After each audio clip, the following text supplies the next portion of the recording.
What's going on, y'all? Marcel Benson, investor, entrepreneur, and creative. Now, look, today, I'm on a little, one of my favorite chairs in the house, right? And also, I had these shades on in the house because I am trying to see if this shit is really true about shades getting you more clicks. So, if it does, shit, we might be doing this. We might be doing this more often. If it doesn't, it'll be back to your regular scheduled programming. But I am testing that out right now. So, yeah. So look, today I want to talk about a concept that really spoke to me. So I'm getting back into this book right here. It's called The Creative Act. If you don't have it, please go get it. If you're somebody who's following me, I would assume that not only are you interested in making money, but you're also interested in being able to express yourself creatively, right? That's what I represent. I represent being able to have the freedom to evolve into your most authentic version, right? And because we live in the matrix that we live in, being able to take care of ourselves financially is something that does need to be established. It frees up our energy to get out of survival mode and focus on, higher self-actualizing things, okay? So I'm getting back into this book, right? I've read a lot of, books written by and for artists, and this one is Rick Rubin, The Creative Act, and he dives, deep on a lot of different issues about, finding your true self, finding yourself as an artist, some of the, ebbs and flows you go through. It's a really good book. And it's also, though we brand or call things creative, it's another way of saying human because we're all creative. So creative is not this super unique thing, right? But at the same time it is, because if we're all creatives and we're all different, then inherently it's unique. So this is about, really life, really about just being a human and how to navigate that and how to feel confident in sharing that with the world, not playing a role and, trying to emulate what somebody else is doing, but really just allowing who you are and how you operate to come to the surface. A lot of us struggle with it because a lot of us don't even really know ourselves. A lot of us haven't even spent enough time with ourselves to know ourselves, right? Like the first relationship that you have is with yourself. And if you haven't spent enough time with yourself, you really don't know yourself. So how can you be yourself or show yourself to somebody else?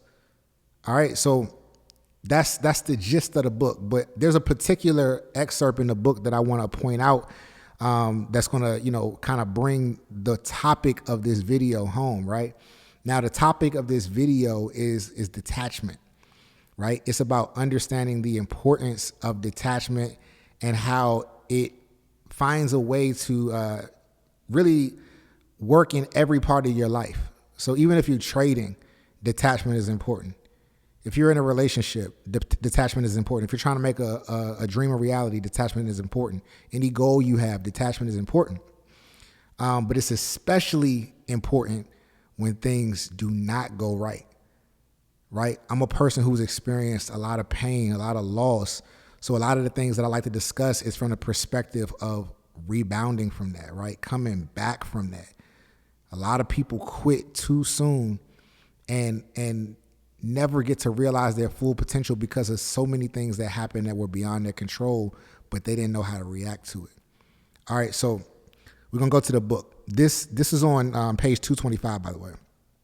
If you have the book or if you get the book, just make note of that. And it's called Connected Detachment is the name of it, subtitle Possibility, right? So he starts off by saying, consider detaching from the story of your life as it's happening. The manuscript of the novel you've worked on for years is lost in a fire. Your romantic relationship breakups, when you thought it was going well, you lose a job that you care about. As hard as it may seem, seek to experience those events as if you're watching a movie, right? This, to me, is a perfect example of what detachment is, right? When we had a movie, like, yeah, we get involved, we get emotionally involved, right? We're not saying you can't be emotionally involved at all in your own life. That's just unrealistic. We get emotionally involved in the music, right? We get emotionally involved in a movie. I'm sorry, when we're at the movie theater or watching a movie, we get emotionally involved, but we know it's a movie. You watch a movie, yeah, you talk about it, like you'll be a little upset, but it's like whether the movie is good, bad, or you didn't like what, it's like you know that it's a movie and that dinner is still waiting for you afterwards. Well, I don't know if y'all do dinner and a movie afterwards. I don't know how y'all do y'all dates, but life is still waiting for you afterwards. There's still so many things to look forward to afterwards. So it's important that we start to view our lives like that, especially in the times where things are not going our way, right? It's important to view things like that when things are not going our way, because you need that space for the very thing that is going to pull you out of it, your imagination. When you are in complete survival mode and completely emotionally consumed by your circumstances, it is very, very difficult, if not impossible, to use your imagination in its proper form, which is to create a picture of what the next scene or chapter of your life is going to be. So we got to detach from it. You see what I'm saying? Like, we can't be so emotionally involved in our life as it's happening, so emotionally involved in the things that are not going our way, that we can't access the imagination, which is low key like a screenwriter of the next scene, right? We need that to be always intact, no matter what, so that the future can unfold to its highest capacity. So when things don't go right, when you lose in a trade and you're consistently losing, you got to detach from that. When the girl you with, it's not working out, the man, the woman, whoever it doesn't work out, you have to detach from that and see it as something that is taking place. Here's another example. When you at the movies, you be trying to predict the next scene, right? You be trying to like, oh, it would, this happened, but if this would have happened, like that probably would have been better. That's you using your imagination. You be trying to guess what's next. If you detach from your own life when in these terrible circumstances, you can start to not just guess, but really design what's next. It's like, damn, I'm kind of getting messed over right now. Oh, it's a pretty fucked up situation. I ain't gonna lie, man. I'm broke, man. I'm hurt, man. But I can still see how this could lead to the next scene, where there's a comeback story, where there's a rebound, where that person takes over. And you actually do see this in real movies, right? It's important to detach, consciously detach. I'm not saying harden your heart and go cold, because that would not be creative. That wouldn't be human. But you do need to put some space in between what's happening in real life and what you desire to happen in your life going forward. That space is going to allow you to dream. Most people quit because they don't dream anymore. If you were still dreaming and grateful and content, you would not quit. You quit as an artist, you quit as a human, you quit in whatever it is that you're doing when you see that there is no room for you anymore. When you see that there's you can't imagine or dream or picture a reality where you're providing value. So you're like, you know what? Let me just gracefully bow out.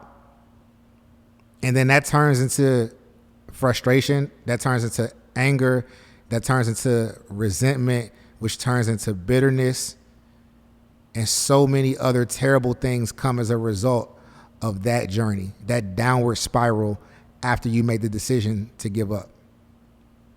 So when things are going hard, my friends, I'm saying this from with deep love and experience. I done experienced a whole lot of things that I haven't even gotten the opportunity to start communicating to you yet.